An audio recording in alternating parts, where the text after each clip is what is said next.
किसी नदी के तट पर एक वन हुआ करता था। उस वन में एक बंदर निवास करता था जो वन के फल आदि खाकर अपना निर्वाह करता था।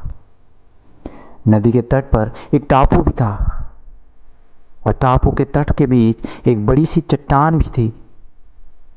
जब कभी बंदर को टापू के फल खाने की इच्छा होती तो उस चट्टान पर, उस टापू पर पहुंच जाता था और जी भरकर अपने मनचाहे फलों का आनंद उठाता था। उसी नदी में घड़ियालों की एक जोड़ी भी रहती थी। जब भी वह हष्ट पुष्ट बंदर को मीठे रसीले फलों का आनंद उठाते देखती तो उसके मन में भी उस बंदर के हृदय खाने की तीव्र इच्छा होती। एक दिन जब उसने नर घड़ियाल से कहा, प्रिया, अगर तुम मुझे इतना प्रेम करते हो तो मुझे उसका हृदय खिलाकर दिखा दो। नर घड़ियाल ने उसकी बात मान ली। दूसरे दिन बंदर जैसे ही टापू पर पहुंचा, नर घड़ियाल टापू और तट के बीच चट्टान के निचले हिस्से से चिपक गया। वो बंदर एक बुद्धिमान प्राणी था। शाम के समय जब वह लौटने लगा तब तट और टापू के बीच चट्टान को देखा तो उसे चट्टान की आकृति में कुछ परिवर्तन दिखाई दिया।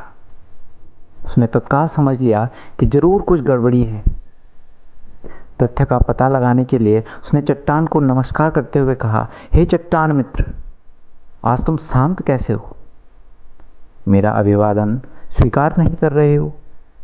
घड़ियाल ने समझा शायद चट्टान और बंदर हमेशा बात करते रहते हैं, इसलिए उसने अपना स्वर बदलकर बंदर के नमस्कार का प्रत्युत्तर दे डाला। बंदर की आशंका सत्य निकली। बंदर टापू में ही रुक सकता था, मगर टापू में उसके निर्वाह के लिए पर्याप्त आहार उपलब्ध नहीं था। जीविका के लिए उसे वापस वन लौटना अनिवार्य था। अतः अपनी परेशानी का निदान ढूंढते हुए उसने घड़ियाल से कहा, मित्र, चट्टान तो कभी बातें नहीं करती। तुम कौन हो और क्या चाहते हो? घड़ियाल ने तब उसके सामने प्रकट होकर कहा, ओ बंदर, मैं एक घड़ियाल हूँ और तुम्हारा हृदय अपनी पत्नी को खिलाना चाहता हूँ। तभी बंदर को एक युक्ति सूझी। उसने कहा, हे घड़ियाल, बस इतनी सी बात है तो तुम तत्काल अपना मुख खोल दो। मैं सहर्षी अपने नश्वर शरीर को तुम्हें अर्पित करता हूँ। बंदर ने ऐसा इसलिए कहा कि वो जानता था कि जब घड़ियाल मुख खोलते हैं तो उनकी आंखें बंद हो जाती हैं। फिर जैसे ही घड़ियाल ने अपना मुख खोला, बंदर ने तेजी से एक छलांग उसके सिर के ऊपर मारी और दूसरी छलांग में नदी के तट पर जा पहुंचा।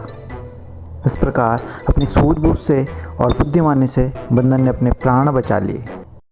इस कहानी से हमें ये ही शिक्षा मिलती है कि हमें मुसीबतों से कभी घबराना नहीं चाहिए और सूझबूझ और बुद्धिमानी से उनका डट कर सामना करना चाहिए।